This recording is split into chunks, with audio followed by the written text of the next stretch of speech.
Muy buenas tardes, estimados radioescuchas. Un gusto estar con ustedes una vez más en este su programa Futuro en Acción. Hoy tenemos como invitado a nuestro querido amigo José Lo Andrade, director ejecutivo del IEP, el Instituto Ecuatoriano de Economía Política, y hoy día también compartimos la mesa con Juan Carlos Díaz Granados para hablar sobre lo que sucede en Ecuador y en la región. Adelante, Juan Carlos. Muy buenas tardes, director Giovanni Ginata. Siempre es un gusto compartir este panel contigo y además también con nuestra audiencia fiel seguidora que nos escriben constantemente para mejorar y también con sus comentarios y consultas para nuestro entrevistado. Hoy, como decía Giovanni, tenemos la presencia de José Lo Andrade y vamos a comenzar esta conversación consultándole a José Lo en un ambiente mundialista de inauguración. ¿Cómo se vive esto en el Ecuador? ¿Qué va a pasar con el Ecuador durante el Mundial? Bueno, primero que nada, muchas gracias por permitirme estar acá nuevamente, pero honestamente, si hay alguien que no es futbolero, soy yo. Ya, y en ese sentido tengo que reconocer que no sé ni cuándo juega Ecuador, así Pero que mueve la acabo de desalentar a medio país con lo que mueve la economía. Definitivamente la mueve y me agrada mucho que se mueva la economía, pero no tenemos que esperar cada 4 años a que haya un mundial para que esta se mueva, ya hay muchas cosas que hacer. Honestamente, yo más atención le estoy prestando a la elección que se está dando en este momento, que no termina de cerrarse en Perú. Como muchos, tengo la aplicación esa en la cual uno puede entrar a mirar los resultados electorales y en este mismo instante son 669 votos a favor de Keiko Fujimori, lo que separa a esta señora que va a ser la presidenta del candidato Pedro Sánchez. Ahora, ¿por qué lo digo? Pues sencillamente porque todas las estimaciones indican que los votos que están terminando de entrar básicamente son de Lima, básicamente son de votos en el extranjero donde Keiko Fujimori ganó y bastante, ya una relación 70-30, algo por el estilo, y por otro lado unas impugnaciones que son precisamente en la ciudad de Lima, lugar donde recoge votos Keiko Fujimori, y luego si tú miras en estas mismas páginas oficiales, las predicciones dicen que terminará ganando con alrededor de 30.000 votos. Entonces, en este último tramo, porque se ha contabilizado ya el 98.22%, lo cual es elevadísimo, uno ya debería tener presidente normalmente con ese número de votos, lo cierto es que ese 1%, 1 y pico por ciento que falta por llenarse, presumiblemente le va a adicionar muchos más votos a Keiko, y esto es bueno, y es bueno creo para la región, y tal vez sea... mira, de hecho, fíjate, ahí tenemos los resultados, ¿no? Keiko Fujimori va ganando con 50.002%, mientras que el otro sujeto tiene 49.998%. O sea, es la votación más cerrada de la historia, aunque las votaciones en Perú aparentemente las últimas han sido igual de cerradas, ¿no? Pero José, ahí lo que me llama la atención, y bien por la señora Fujimori, porque además ella ha tenido ya varios intentos y la vez pasada también perdió contra Pedro Castillo por también una mínima diferencia, y ella al revés, comenzó arriba y luego terminó abajo, Sí. y ya sabemos también qué pasó con el señor Castillo. Pero el actual candidato de izquierda es del mismo partido, de la misma línea de Castillo, y bien o mal, casi que el Perú está dividido mitad. Entonces, la pregunta a la que yo voy, y te lo digo con cierta frustración, es que se ve que la izquierda, o que lo que vende la izquierda, el humo que vende la izquierda, y que no ha funcionado, la realidad de los hechos en la región es que no ha funcionado, sigue teniendo gente que cree en eso. Tú lo acabas de decir, y no solamente ha sucedido en Perú, está sucediendo en Colombia, está sucediendo en gran parte de la región. O sea, fíjate que no ha mucho tiempo en Argentina gobernaban los Kirchners, o sea... Por muchos años. Claro, y lo realmente llamativo es que estén en segunda vuelta. O sea, esta gente que debería ser sepultada por la historia y que debería tener, no sé, un 2%, 3% de representación política, llegan a segundas vueltas muchas veces estando primeros en la papeleta y poniendo en riesgo a la salud económica y el futuro de América Latina. O sea, no se trata de partidos políticos que tienen una agenda más o menos creíble, se tratan de visiones que pueden empantanar aún más a la región o que pueden hacer de de nuestros países verdaderos fracasos, ¿no? Fíjate, en Venezuela hasta el día de hoy pasa factura eso. Ya. En Bolivia, felizmente, se lograron recuperar. Tienen a un presidente que ahorita también está de alguna manera batallando. Hay una guerra civil prácticamente ahí. Sí, porque el bando de Evo Morales, porque en realidad es una banda delictiva, esta gente está tratando de caotizar el país como lo hacen en el resto de la región. Pero bueno, de eso se trata. Las ideas que tenemos en América Latina son complejas, ¿ya? Y si no entendemos qué es lo que da lugar a la prosperidad de las sociedades, difícilmente vamos a alcanzarlo. Es como que tú quieras bajar de peso y no tienes ni idea de qué hacer para bajar de peso. Es sencillo. Tienes que hacer ejercicio, tienes que hacer esto. Pero si no sabes que hay que hacer ejercicio, que hay que cuidar la alimentación, que hay que descansar adecuadamente, no vas a bajar de peso y punto. En este caso, a los ecuatorianos, a los peruanos, a los colombianos, a media América Latina, le hace falta entender que lo que puede reducir la pobreza de América Latina es abandonar las ideas de izquierda, abandonar las ideas del socialismo en cualquiera de sus variantes. No importa cómo lo pinten, no importa qué es lo que digan. Fíjate, ese candidato a vicepresidente... José, solo como abogado del diablo, el problema también, como me decía alguien, es que también la derecha ha fallado en demostrar resultados. Entonces, necesitamos ejemplos de transformación positiva de los países que sea atribuida a la derecha. Yo te diría más bien que lo que pasa con la derecha es que tenemos una especie de derecha que se siente culpable, una especie de derecha que está confundida y que a la hora de proponer los cambios termina proponiendo cosas de izquierda. O sea, fíjate, la misma Keiko Fujimori o el mismo candidato a la presidencia de Colombia terminan hablando de más subsidios, terminan hablando de más programas sociales, y la gente tiene que entender que esas aparentes ayudas lo que hacen es estancar a sus economías y evitar que haya generación de prosperidad. Entonces, sí debería haber una propuesta, yo te diría, más a lo Milei, más agresiva, en el sentido de hay que recortar el tamaño del Estado ecuatoriano, en este caso, hay que hacer reformas de verdad y no estar pensando en el Congreso de que basta con que no se estén matando como para celebrar. O sea, necesitamos cambios, y esos cambios importantes se dan en el momento en que la gente entiende que hay que dar batalla en el plano de las ideas. Claro, pero sí es llamativo que los hechos determinen que al final la tendencia de la izquierda en América Latina sigue siendo fuerte. Entonces, bastante. Y sigue siendo finalista, si llega a la final de las elecciones. Entonces es un hecho. Y los presidentes de derecha, como tú dices, terminan proponiendo cosas de izquierda, tal vez para subsistir.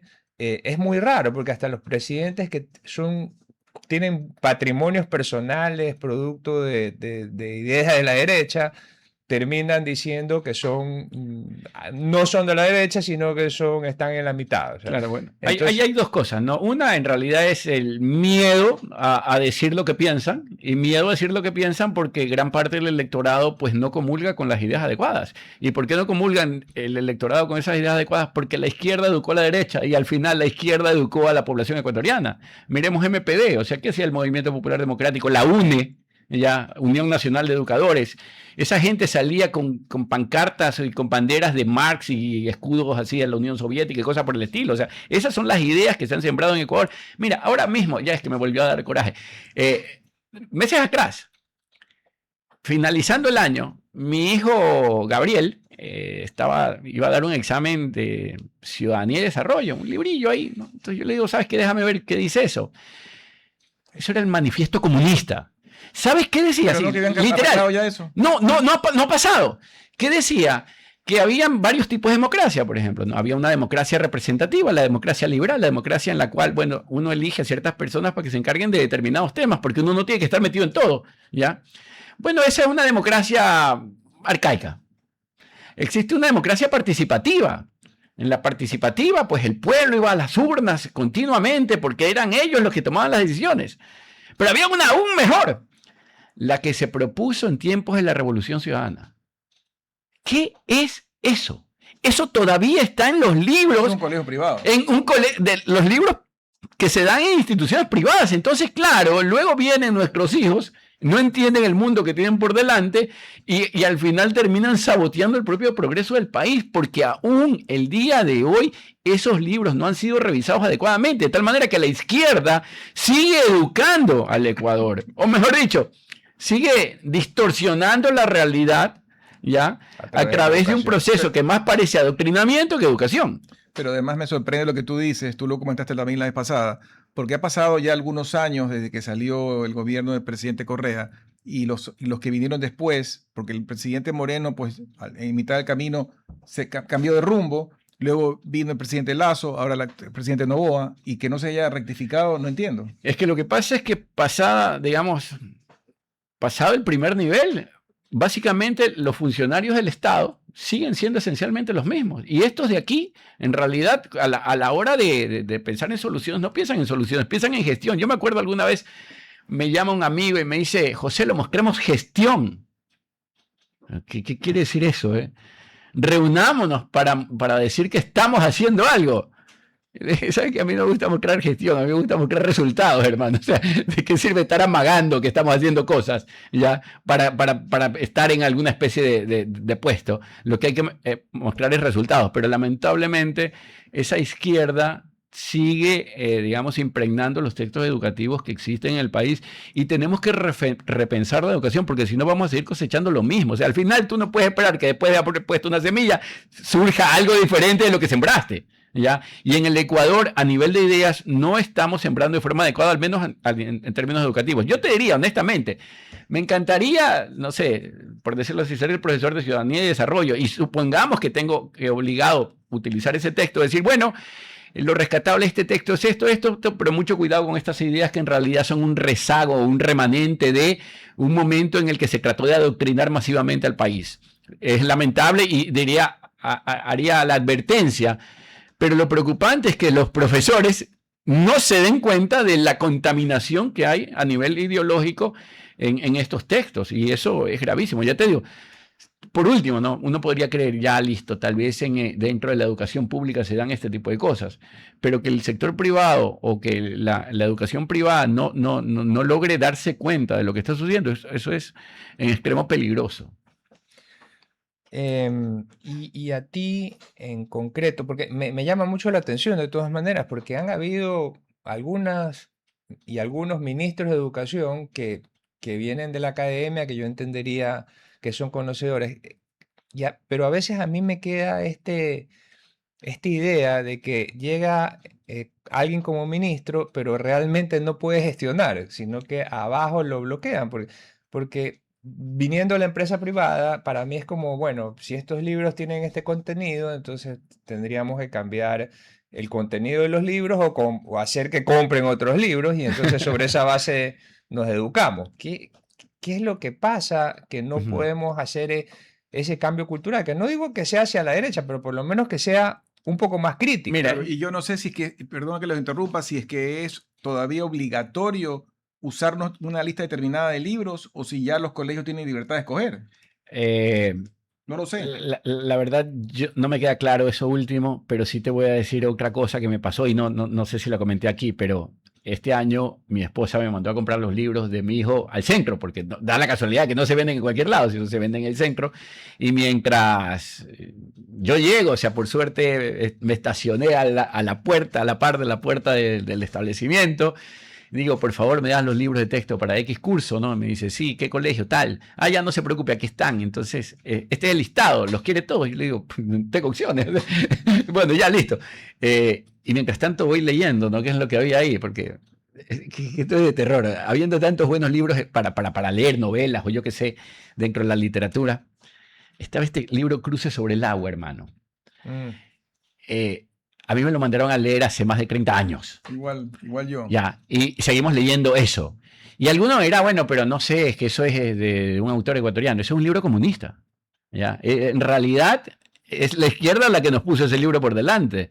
Pero amén de eso, es un libro de hace 30 y pico de años que de ahí, que muestra lo mucho que ha evolucionado nuestra educación. O sea, siguen insistiendo con las mismas cosas. Ya deberían haber otros textos. De hecho, hay muy buena literatura, y no digo que necesariamente tiene que ser de afuera, pero hay muy buena literatura Y lo que no tiene sentido es que más de 30 años después sigan con el mismo libreto, pero es propio de no entender que los contenidos son importantes. Ahora, yo quería decir algo sobre la educación que sí hace la diferencia. Mira, cuando hablamos de educación pasan básicamente tres cosas. Hay un contenido a transmitir, un contenido. Ese contenido debe ser libre.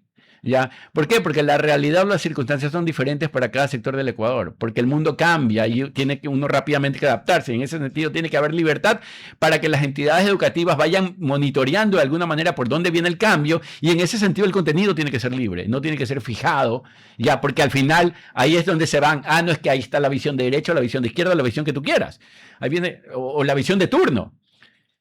Debe haber libertad para que los contenidos sean establecidos por aquellos que están en el negocio o en la actividad de la educación. Claro, y los públicos y las instituciones educativas públicas. Vamos hacia eso. Segundo, tiene que haber libertad para transmitir valores. Es decir, voy a poner un ejemplo. No, si a mí me gusta que hayan ciertos valores cristianos, católicos, o lo que tú quieras en la educación de mi hijo, listo, encuentre el producto. No, a mí me gusta más bien el tema laico, yo no quiero nada de religión, listo, encuentre el producto. No, yo quiero una formación militar porque en realidad creo que hay que disciplinarlos. Bueno, ahí encuentre el producto. Pero cuando no hay libertad, se transmiten ciertos valores. Y ahí es donde entró pues la Revolución Ciudadana en el pasado a decir que son ellos los que vinieron a salvar a la patria. Y eso se veía en los libros de texto. Y se comenzaron a sembrar una serie de antivalores en realidad, ¿ya? Que al final han generado división y una serie de cuestionamientos precisamente a la creación de riqueza. Pero por otro lado también tiene que haber libertad para transmitir ese contenido y valores. ¿A qué me refiero? Porque con esto es que la aula no necesariamente tiene que ser 4 paredes donde hay un señor que está explicando 4 verdades, sino que tienen que ensayarse distintos modelos de transmisión de ideas, ¿ya? Y estos de acá no tienen que estar fijados en digámoslo así, por algún tipo de autoridad. Y te voy a poner un ejemplo. Yo me acuerdo que alguna vez vi unos requerimientos y decían dimensiones del baño. Dimensiones del baño, brother. O sea, no sé, todos tenemos recursos diferentes, capacidades diferentes, pero en realidad, no sé, el Ministerio de Educación no tiene que estar hablando de las dimensiones de un baño, ¿ya?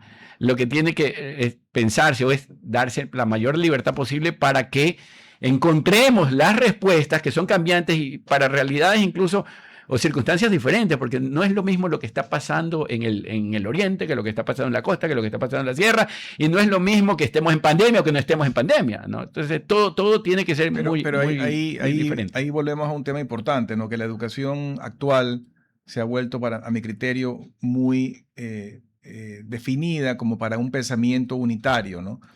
Y aquí se habla mucho de la diversidad, pero la diversidad que les gusta es la que son solamente de una línea de pensamiento. No es verdad que quieran diversidad. Y ahí viene el reto de educar a la gente, a los chicos y chicas, en gente que pueda pensar críticamente. Que tú le puedes hacer leer cosas sobre el agua, pero ¿cómo van a analizar si esa realidad se aplica a la actual? Si ese escritor realmente está demostrando un sesgo, digamos, ideológico, o si está describiendo los datos históricos de lo que sucedió en esa época. Eso es parte yo creo que de un desarrollo intelectual auténtico, y que tú puedas entender, criticar, aceptar, no aceptar, discutir, entender lo que dice el otro. Eso yo creo que, y como dice la encíclica actual del Papa, peor agravado con la famosa inteligencia artificial, porque ahora los algoritmos te mandan, pues. Ahora los algoritmos, si el algoritmo... Los patrones del mundo establecen un algoritmo para que te aparezcan en tu celular cosas y mensajes de una sola línea de pensamiento, te van adoctrinando, pues, y tú no criticas. A mí me aparece propaganda sobre creatina todo el tiempo. Tal vez será porque empecé a tomarla. Debe ser. No, pero mira, el detalle es que tú hablas de pensamiento crítico y está muy bien, suena fantástico, pero eso es consecuencia, hermano. O sea, si tú fueses, por ejemplo, no sé, el ministro de Educación en este momento y te das una vueltita por los distintos planteles educativos, vas a encontrar que no tienen ni techo. Pues entonces en ese momento dices, ¿de qué pensamiento crítico estamos hablando? Estás hablando. Arréglalo primero, arregla lo básico. Espérate, encontramos profesores que le dan clases a los distintos niños de todas las edades, es unidocente. O sea, fíjate, la frase existe porque existe esa realidad, unidocente, una escuela unidocente, una escuela que tiene un profesor que le da a todo el mundo. Y ojalá pudiera hacerlo en momentos diferentes, no sé, pero yo he conversado con algunas de estas personas en el pasado y la verdad es que tú dices... Es imposible. No. Si lo que dices, él es el que forma, y me parece, no lo tomen a mal, que le falta mucha formación a esta persona. Entonces, claro, si tú eres el ministro de Educación y viene y te pone el presidente, supongamos viene el presidente y te dice, Giovanni, váyase de ministro de Educación, y entonces tú te das una vuelta para reconocer la realidad, ¿no? Descubres que no hay tecnología, que no hay bancas, que no hay paredes, que no hay esto, que no hay aquello, que crece el monte. ¿Qué es lo primero que vas a hacer? Vas a ir corriendo al presidente y le vas a decir, señor presidente, necesitamos plata. Y el presidente te va a decir, habla con el de finanzas. Y vas a donde el de finanzas y el man te dice, ya somos dos. Entonces, al final, vas a descubrir que no se puede hacer mucho porque de paso no hay plata. Entonces, ¿qué es lo que sí tiene que hacer el ministro de Educación? No tratar de buscar dinero, sino de entender cuál es el sistema en el que opera y decir, vamos a permitir que el sector privado pueda participar en el proceso de educación, disminuyendo el coste de entrada, desregulando para que sea el sector privado el que pueda invertir, el que mejore la infraestructura educativa del país. Y de esa manera logro liberar, digamos, gente que de otra manera tendría que ir ahí y que logra, digamos, llegar al sector privado. Porque, ¿cómo sucede esto? Cuando se incorpora un número importante de unidades educativas adicionales dentro del sector privado, baja el coste de la educación. Se vuelve más accesible para algunos que van a decir, bueno, entre educación pública y educación privada, opto por la privada a un coste que ahora es menor. ¿Ya? Y en ese momento, pues, digamos, de alguna forma queda liberada de presión el sector público para que pueda encargarse de aquellos a los que sí tiene que atender porque todavía las circunstancias no dan para que ellos puedan, digamos, comprar educación privada. Pero de nuevo, si entendemos esto desde la lógica tradicional, vas a ser el ministro que anda pidiendo plata los 4 años del gobierno y que no la va a encontrar. Y que no la va a encontrar. Porque no hay. Entonces, todo está concatenado. El día de hoy estaba tratando de encontrar una suerte de ejemplo. En la economía todo está íntimamente unido, ¿ya? Y funciona como el cuerpo. Te duele el riñón, a la clínica. Te duele el corazón, a la clínica. Te duele el hígado, a la clínica. No sé, te duele la cabeza, a la clínica. No importa por dónde te duela, a la clínica terminas yendo si la cosa es seria. Y en economía pasa lo mismo. Si no va, o sea, una sola circunstancia puede parar el proceso que da lugar al cambio, ¿ya? Y nosotros tenemos un sistema educativo estancado porque se gobierna desde arriba, se gobierna sin recursos y dificulta la creación de nuevas formas de hacer las cosas. Es que para el sector público es muy difícil encontrar las soluciones y por eso tiene un déficit perenne. Entonces están repletos del asistente, que tú le preguntas qué está haciendo el principal, no está haciendo nada y los otros tampoco. Y después cuando tú vas y le dices, oye, pero hagamos este proyecto público-privado, te dicen no tenemos gente. Entonces todo es una complicación, pero al final va a haber alguien que nos va a decir, entonces, bueno, es que quieres privatizar la educación, ahí está, se la quieren llevar todo. También yo creo que a propósito bloquean las iniciativas de la educación privada para que no haya ese tipo de desarrollo de educación, pero al final tenemos lo peor de los dos mundos. Es decir, ni se desarrolla la educación privada al 100% y la educación pública está en el estado que tú estás mencionando. Y yo añado algo más antes de que conteste, José, a lo que menciona Juan Carlos, porque la lógica debe ser inversa, ¿no? Aquí hay una lógica de que todos los ministerios y todo el mundo dice quiero más dinero. En un país donde no lo hay. Hay una realidad de una disponibilidad financiera limitada. Tú eres empresario, has sido empresario, y en la lógica empresarial es distinta. Tú partes de lo que sí tienes, y con lo que tú tienes haces tu plan de negocios y ves cómo consigues el dinero. Primero miras al bolsillo. Claro, primero miras, voy a conseguir esto en la banca, voy a conseguir esto con capital propio, voy a conseguir esto con lo que me presta mi papá, mi mamá, lo que sea. Esta es mi realidad, esto va a ser mi flujo de caja y con esto pero. Aquí no funciona así, aquí es al revés. ¿Qué es lo que yo quiero hacer? Y luego ves cómo consigo. Y es al revés. Debería haber una lógica que el país opere con lo que sí tiene. Y por eso, como dice Juan Carlos, aquí hay un círculo de que toda la vida falta dinero, más impuestos, más endeudamiento público, no sé qué. Y esta espiral parece que no termina nunca. Bueno, la verdad es que el problema es complejo definitivamente. Yo suelo decir, mira, todo el mundo sabe que para bajar de peso hay que cerrar la boca y hay que hacer ejercicio, pero no es tan fácil hacerlo como decirlo. Ya. Ahora, en el tema, vamos por partes, ¿no?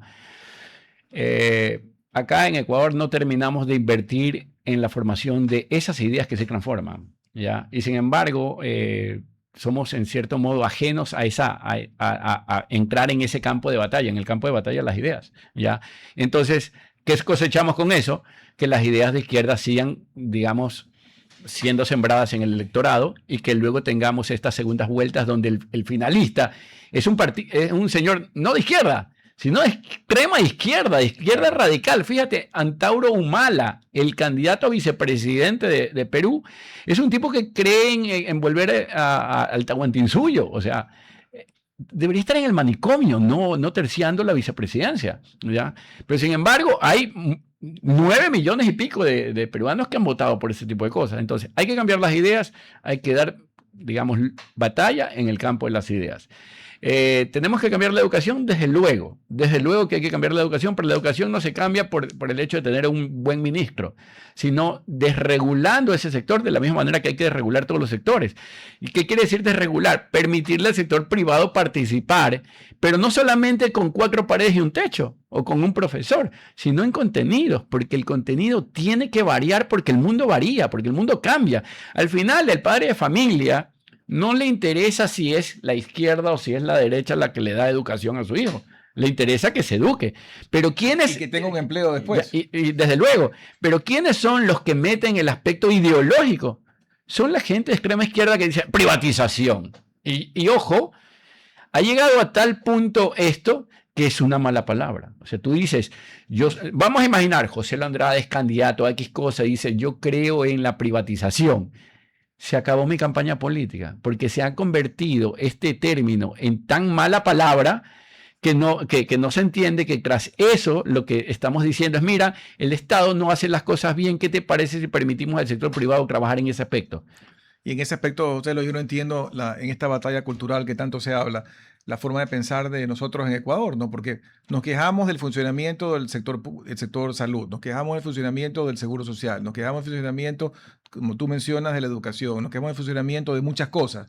Y cuando quieren hacerse reformas, y han habido varios intentos, este presidente hizo una consulta, el presidente Lazo hizo otra consulta, en la época, me acuerdo de Sisto Durán Ballén hizo una consulta para el tema del seguro social, que la gente votó que no. O sea, hay estos problemas y cuando alguien quiere hacer algo, dicen no. Mira, Giovanni, uno de los primeros recuerdos que yo tengo de tu mamá son del momento, o sea, de que estábamos hablando del Tratado de Libre Comercio con Estados Unidos. Ojo, el tema de la dolarización ya era superado, pero yo me acuerdo haber estado en un debate junto a gente de izquierda, donde estaba tu mamá.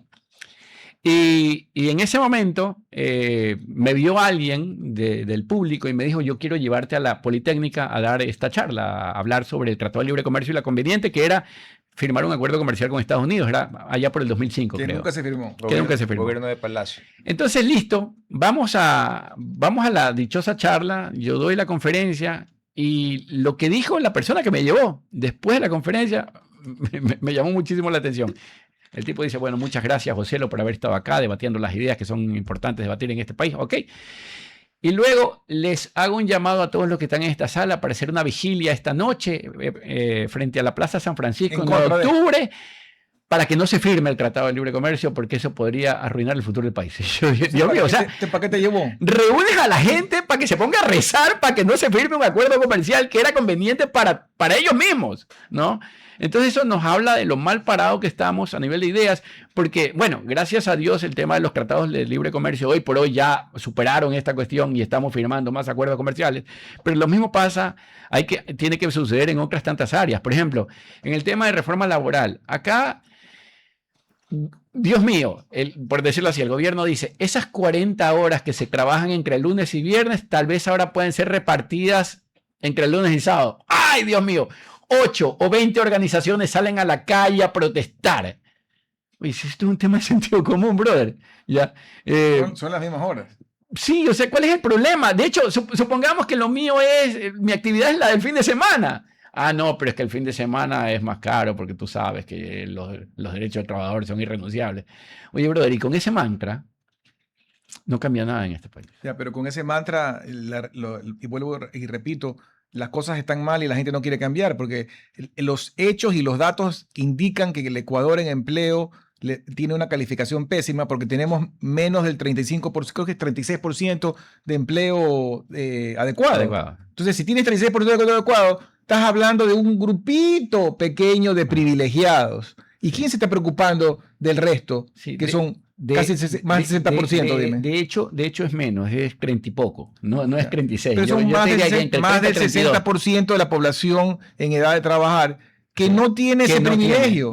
Es que la verdad es que ya hoy por hoy trabajar en el Ecuador es un privilegio. Pero de nuevo, estamos cosechando consecuencias de aquello que se ha sembrado. O sea, fíjate, se dice que en Ecuador, si tú eres despedido, digamos, del sector formal de la economía, para volver a encontrar otro empleo formal, te tardas 2 años y medio. 2 años y medio. ¿Qué pasa con un padre de familia que durante 2 años y medio no encuentra empleo? Vive las de Caín, pero sin embargo, cuando hablamos de reformar las cuestiones que son necesarias para que esto empiece a funcionar, no, cuidado, es que ya vienen los neoliberales, ya vienen aquellos que están pensando solamente en su bolsillo. Y lo cierto es que la realidad que vivimos se explica por lo que hacemos o por lo que dejamos de hacer.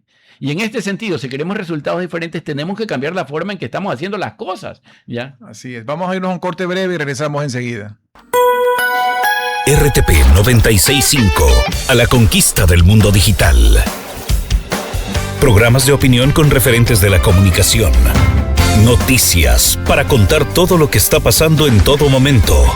Una variedad de segmentos con lo que necesitas saber. Todo para mantener a nuestra audiencia y seguidores siempre bien informados. Siempre RTP.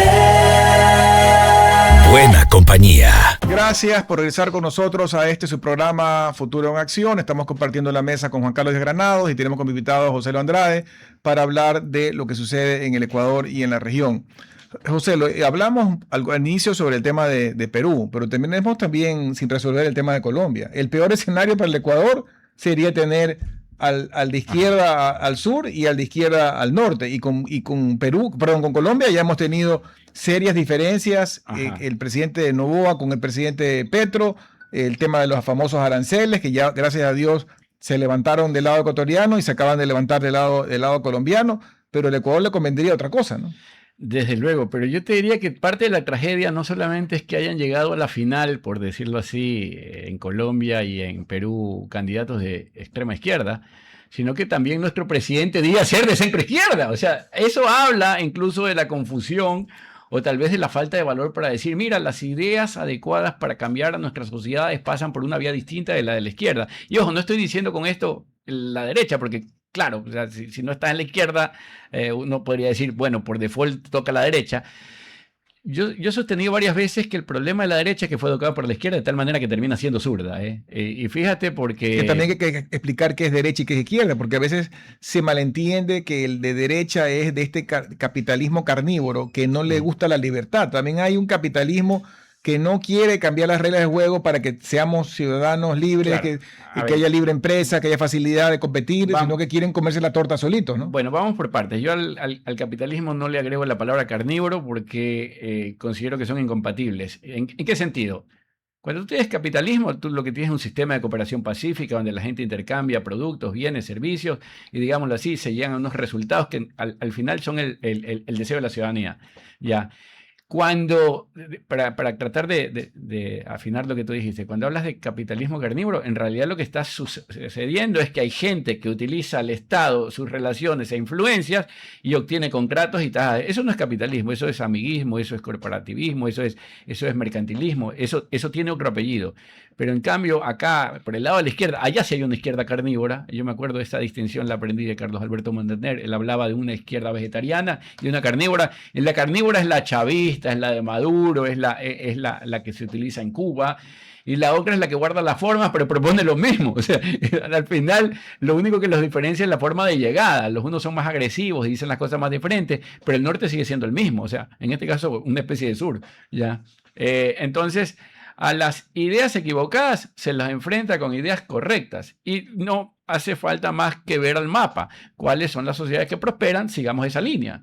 Punto. Ya, las sociedades que prosperan no son Cuba, no son Nicaragua, ya no son Irán.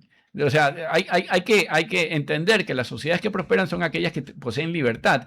Y en este sentido, esta libertad tampoco va a caer del cielo, porque de alguna forma hemos encadenado a América Latina y a nuestros países con unas ideas y que hay que olvidar, y para ello necesitamos la llave del candado, necesitamos sacarnos esas cadenas, y esas cadenas lamentablemente se encuentran en el plano de las ideas.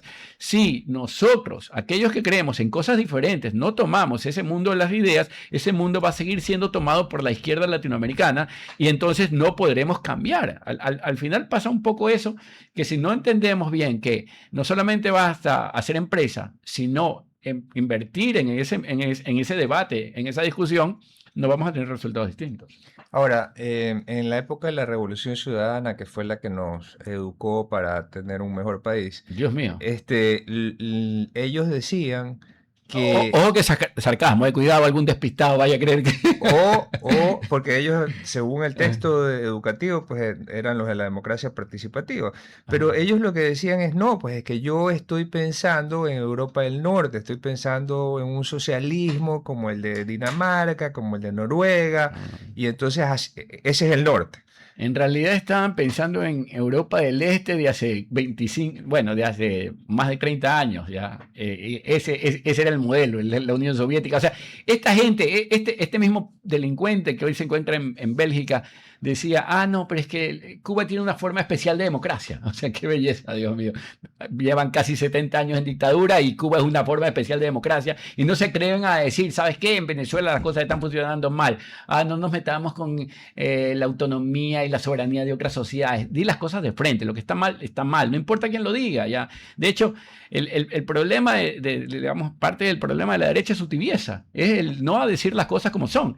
Pero, de nuevo, ya me acordé de algo que tú mencionaste. No se trata de izquierda o derecha al final, se trata de lo que funciona. Y lo que funciona sí pasa por el lado de la libertad económica. Ya, el problema de la derecha es que muchas veces opta por libertad económica hasta cierto nivel y luego la restringe. Luego dice, no, sin embargo, cuidado con la empresa nacional, con la industria nacional, hay que protegerla. Y cuando empieza a protegerla, surgen estos vínculos con el poder. Pero ahí va yo, porque tú hablas de libertad económica y hablemos no solamente de la libertad económica, sino política, de expresión, etcétera.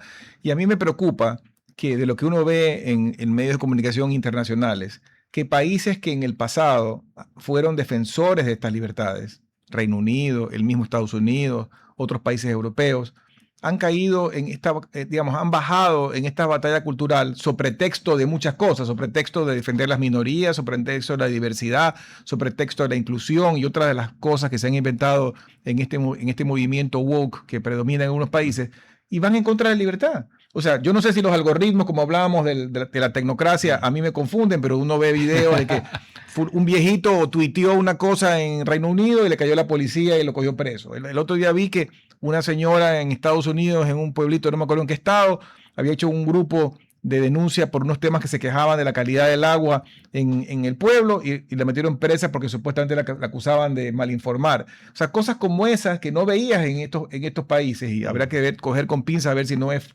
fake news lo que me llega, pero entiendo que hay mucho de esto en el mundo occidental. Está haciendo que esto que para nosotros era ejemplo se deteriore. Tú hablabas de Europa del Norte y hablaban de Dinamarca y demás.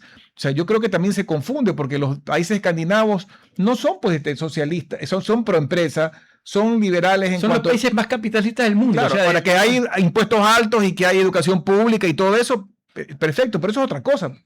Lo que hay que preguntarse, como decía Milton Friedman, es qué hicieron para convertirse en sociedades prósperas y no qué hacen ahora que ya lo son. Porque claro, no es lo mismo gastar cuando no tienes plata que gastar cuando se la tiene. Ya, al final son resultados diferentes. Mira, en el plano de las ideas es donde hay que combatir, y te voy a poner un ejemplo. Yo el otro día lo escuchaba en un video y decía, matemáticas con enfoque de género. ¿Qué es esa cosa? ¿No? Pero eso parece broma, es verdad. Pero ¿cómo se traslada el enfoque de género a las matemáticas? 2 más 2 es igual a 4. Por Dios, o sea, te puedes enseñar cosas que no tienen que ver con las matemáticas y está metiendo ideología hasta en un escenario en que aparentemente no podría haberlo, ¿no? Pero 2 más 2 es igual a 4. A esta gente debería meterla en un manicomio en lugar de, digamos, estar formando parte de la discusión. Pero el problema es que no terminamos de discutir sobre lo importante. O sea, mira, este programa a mí me parece fenomenal porque aquí estamos desde hace más de 20 años. Tu madre y los que han pasado por aquí han venido bregando en la dirección correcta. Pero lo que pasa es que esta izquierda formó a los periodistas, formó a los que hacen opinión, formó a los abogados, formó a los economistas, formó a los profesores. Entonces el resultado es que todos, que los que se supone están ahí para informar y para de alguna manera delinear lo que es la discusión, terminan hablando de lo que la izquierda quiso, porque ahí está la gracia de esta gente. O sea, yo me acuerdo la primera vez que escuché esta expresión, a mí me quedó clarísimo. Gramsci dijo, si queremos que nuestras ideas sean las ideas del mundo, tomémonos el mundo de las ideas. Entonces, por eso es que nos ganaron la batalla de ideas y hoy cosechamos ese tipo de sinsentidos. Porque, mira... Y ese sinsentido lo puedes hacer. Mucha de esta gente que habla estos adefesios es producto de que vive en países opulentos donde pueden darse el lujo de sentarte a hablar de esas adefesios. Porque si tú vivieras en un pueblito en África o en América Latina que no tienes ni agua ni qué comer, no te vas a dedicar a hablar de esas estupideces. Claro, es que no tendrían tiempo porque estarían dedicados a hacer otra cosa. O sea, de hecho, por ejemplo, yo no sé, esta niña... ¿Cómo es? Esta niña colorada medio noruega, de algún país. Greta. Greta. Y yo me acuerdo que sale a decir en algún momento, me han robado mi infancia. Esta mujer no conoce lo que es el robo. Porque que venga a Guayaquil o que se pase por durar un ratito para que vea cuánto le roban. O sea, esto es ideológico. Y es el resultado de no dar batalla en el frente adecuado. O sea, si tú descuidas una esquina por la cual, digamos, están filtrándose todas las ideas, no vamos a poder defender, digamos, lo que es adecuado. O sea, es como decir, mira, no sé, vamos a la guerra, tienes que presentarte en el frente terrestre, en el aéreo y en el naval. Si tú no envías fuerzas a alguno de esos tres frentes, por ese lado te van a dar durísimo. Y el empresariado y la gente en el Ecuador no toma en cuenta de que mientras no presenten una ofensiva adecuada en el plano de las ideas, por ese lado va a seguir filtrándose de todo y luego cosechamos lo que estamos cosechando.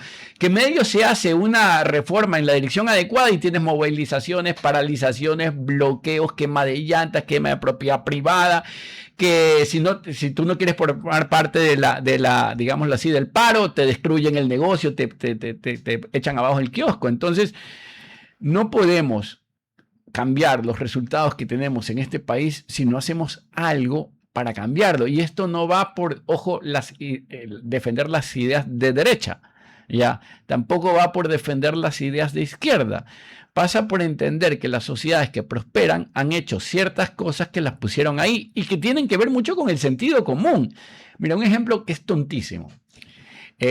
Imagínate que el día viernes tu hijo se va a graduar y va a hacer la graduación a las 5 de la tarde. Imaginemos que el evento empieza a las 5 de la tarde y tú eres un empleado de una empresa X. Tú vas y le dices a tu jefe, ¿puedo salir un par de horas antes? Hoy mi hijo se gradúa, esas 2 horas las recuperamos el día lunes, la próxima semana, ahí yo me quedo trabajando. ¿Qué es lo que normalmente una persona con sentido común te diría? Bueno, sí, vaya, felicitaciones, qué lindo que su hijo se esté graduando, y el día lunes está contando un poco lo que sucedió y se queda un par de horas más. No, pues, según el código ecuatoriano del antilaboral, que es lo que dice que en ese momento no solamente que el jefe tiene que pagarle las 2 horas el día viernes porque son derechos, y el día lunes tiene que pagarle las 2 horas adicionales que se va a quedar esta persona, más un recargo porque son horas adicionales. Entonces, claro, lo que es de sentido común, el vaya, pase un buen momento con su familia, se vuelve una imposibilidad porque el código laboral te dice... Ese tipo de cosas no existen, no están debidamente reguladas, no existe esto de la figura de la recuperación. Entonces, cuando acá nosotros no aprendemos a defender el sentido común, suceden cosas que no tienen sentido. Es así de sencillo. Pero las personas han vivido en Colombia y en Perú momentos muy duros a lo largo de la historia, es decir, durante las últimas décadas. Es decir, en Perú, yo cuando se firmó la paz con Perú, fui una de las primeras personas en ir allá y yo recuerdo haber estado en un balcón y ver explotar bombas en Lima. Porque ya la guerrilla estaba regresando, ya eran los últimos estragos de la guerrilla, lo cual para un ecuatoriano en esa época era pues absolutamente extraño. Lamentablemente estamos acostumbrados acá. Que era la Isla de Paz. Entonces, pero ya venían desde la parte rural y Abigail Guzmán estaba peleando sus últimos cartuchos. Y después el papá de Keiko Fujimori fue el que lo neutraliza a Abigail Guzmán. Sí. Entonces, Qué lindo cómo se concatena la les historia. echó baigón. Y por el otro lado, tienes a una Colombia convulsionada en los años 60, con movimientos guerrilleros que en algunos momentos pues, se convertían en unos monumentos a la retórica, sacerdotes en la guerrilla. Recuerdo haber leído un libro de un Camilo algo, pero después la respuesta a la guerrilla. Entonces, la gente que tal vez no es la que hace la política de educación ha tenido esa experiencia. Y no obstante esa experiencia, continúan votando por la izquierda. Entonces, eso es lo que a mí me llama la atención. Sí, porque no ha dado resultado. Es decir, o sea, tu calidad la calidad de vida de esas personas ha mejorado. O sea, yo te preguntaba en este programa 100 veces, dígame un ejemplo de un país que bajo ese modelo de la izquierda carnívora que estábamos hablando, así se ve hoy como un país próspero. No, Y la respuesta es que ninguno. Entonces, sin embargo, como dice Juan Carlos, siguen por lo mismo. Esa es la parte que yo no entiendo. Ahí está.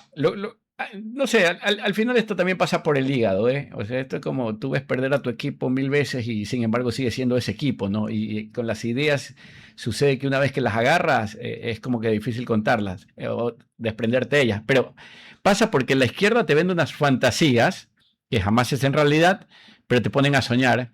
Mientras acá nosotros hablamos de realidades que terminan en cierto modo no inspirando, entonces no te ponen a soñar. Entonces por eso pierden los unos frente a los otros. O sea, hay un tema Ahora, ahí de la naturaleza humana que prefiere soñar aunque sepas que los otros han fracasado. lo que yo creo honestamente en que hay que explicar de forma adecuada, de forma pedagógica. No basta tener la reforma, porque la reforma existe. Por ejemplo, fíjate, ahora mismo nosotros en el IEP tenemos una reforma laboral y tenemos una reforma financiera. ¿Tú crees que los asambleístas la quieren escuchar? No. Hay que insistir, hay que seguir insistiendo, hay que divulgar. ¿Sabes que necesitamos más banca en el Ecuador para que bajen las tasas de crédito? Ni siquiera se necesita ciencia económica para explicar que si vienen más bancos y vienen más recursos, va a bajar la tasa de interés. Pero no, mientras tanto estás insistiendo en que la autoridad monetaria fije la tasa de interés para que no cobren lo que quiera el sistema financiero. Divulgación económica, pedagogía, explicar. El éxito chileno, del milagro chileno, se debe no solamente a que tuvieron buenos economistas alterando la economía de Chile, sino que eran profesores y como profesores se dedicaron a explicarle a la gente la razón de las reformas. Y nosotros necesitamos, digamos, buenos divulgadores de las reformas que son necesarias para que éstas sean asimiladas por la sociedad. Porque yo me acuerdo en alguna elección de esas terribles que hay en Ecuador, en la cual nos jugamos el futuro del país cada 4 años, a veces menos, ¿no? Y alguien me decía, pero ¿y ese candidato va a generar empleo? Uno puede decir sí, o tiene que decir, mira, hay que preparar las condiciones para que el país genere oportunidades, muchas más oportunidades. No se trata del candidato, sino de lo que vayamos a hacer. Pero el de izquierda dirá, es que lo vamos a contratar, llene aquí la papeleta, en este mismo momento está siendo ingresado su código, por la tarde lo van a llamar y montan unos shows, ¿eh? Porque yo me acuerdo en esta elección en particular, estaba Andrés Arauz, montaban unos shows, tenían una especie de call center que te llamaban y te decían, sí, en efecto, usted ya está siendo registrado, no se preocupe que en cuanto llegue al gobierno va a recibir un empleo. ¿Se acuerdan de 1000 de una o algo por el estilo? Que hablaba de dar $1,000 de plano, no sé, por el simple hecho de existir tal vez. Ese tipo de cosas. Es una demagogia absurda que nos ha destruido, ¿no? Total, pero pasa porque no entendemos cómo surgen las cosas. O sea, creemos que la riqueza va a llegar porque se la pedimos al político, cuando la riqueza va a darse en el momento que creemos las condiciones para que ésta tenga lugar. José, nos quedan 2 minutos y dejando un poco un mensaje de esperanza, porque suenan las cosas un poco como apocalípticas, por decirlo menos, en la región. Yo sí creo que hay ejemplos que las cosas funcionan. El modelo chileno, a pesar de que también ideológicamente hubo ahí una toma de la izquierda por el lado de la educación, sigue siendo el país más próspero, de mayor riqueza per cápita de la región, y tenemos esos ejemplos a seguir.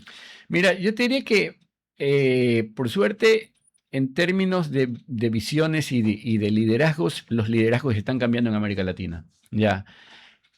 En pocas horas probablemente Keiko Fujimori sea ya la presidenta electa del país. A Colombia yo creo que le va a ir por la misma línea, de alguna forma van a terminar ganando las elecciones. Entonces cuando mires el panorama de América Latina, verás que los candidatos de izquierda van en retirada, al menos por este momento. Entonces siempre esto es una oportunidad para hacer las cosas de forma adecuada, pero no hay que actuar con tibieza. O sea, aquí hay que decir, en el país hay que hacer reformas importantes porque es necesario hacerlas, no podemos postergarlas, las vamos a explicar, estas son las razones de por qué hay que hacer lo que hay que hacer, pero no podemos decir, no nos metamos en ese tema porque luego cómo va a quedar mi popularidad, mejor no entremos en aquella cosa porque y termina siendo de que no se hacen los cambios que son necesarios y luego viene la izquierda renovada ante la incapacidad de sus contendores de hacer realidad el empleo que tanta gente necesita. Se nos acabó el tiempo, Joselo. Una pena no poder continuar con esta conversación. Esperemos que regreses pronto. Gracias, Juan Carlos, por estar con nosotros. Ya comenzó la inauguración del Mundial. Ahora sí, ya se paraliza el mundo por una pelota, pero nuestros problemas siguen ahí a pesar del fútbol. Muchas gracias a todos. Que tengan una buena tarde. Hasta el día de mañana. Hasta aquí, Futuro en Acción. Control Master Marisela Basantes. Transmisión digital Gerardo Díaz. Redes sociales Erika Eras. Dirección Javier Gamboa. Todos los derechos